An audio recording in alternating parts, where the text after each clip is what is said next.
So I decided to marry at the age of 18, despite the warnings in my heart and my head. The treatment that I received during my marriage, again, set me on a quest to figure out why bad things kept happening to me. What was wrong with me? Why was it that I couldn't be treated right and with love? So I bought, checked out, and read dozens and dozens of self-help books. I was going to find out the answer. And you know what? I did find out some answers and some truth. I found out that there is a difference between healthy love and unhealthy love. I also found out that I was so thirsty for any form of attention and love as a young girl and as a teenager that I had mistaken abusive jealousy, control, manipulation, isolation, all as love.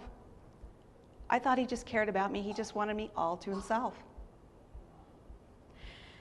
So my need for love and my lack of knowledge of abuse created a toxic concoction that made me willing to endure 13 years of abuse in the hopes that somehow, some way, I could receive more than a drop or two of love.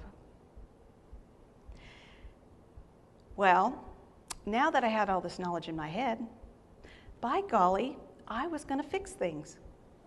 So I was going to fix myself, I was going to fix my abusive husband, and my life was going to be just fine.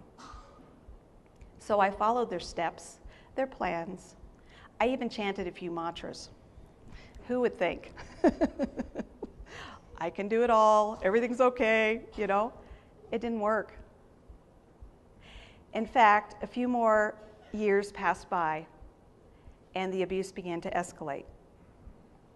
It came to a point where I came to the end of myself, and I came to an edge of a very, very dark cliff, a cliff that could take my life or my abusive husband's life. It was at this point, though, that I realized there was no human knowledge, wisdom, words that could ever save me or heal my shattered heart. It was in this pit that I cried out to God and said, "Help again." And when I did,